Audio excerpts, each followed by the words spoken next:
Sakal Gunar Vande Guru Sri Charanaravindan.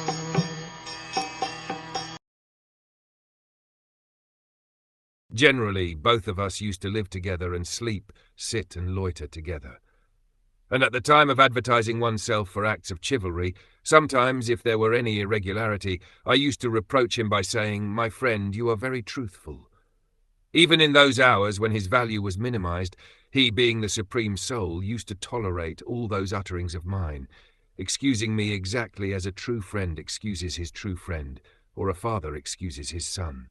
Since the Supreme Lord Sri Krishna is all-perfect, his transcendental pastimes with his pure devotees never lack anything in any respect, either as a friend, son, or lover.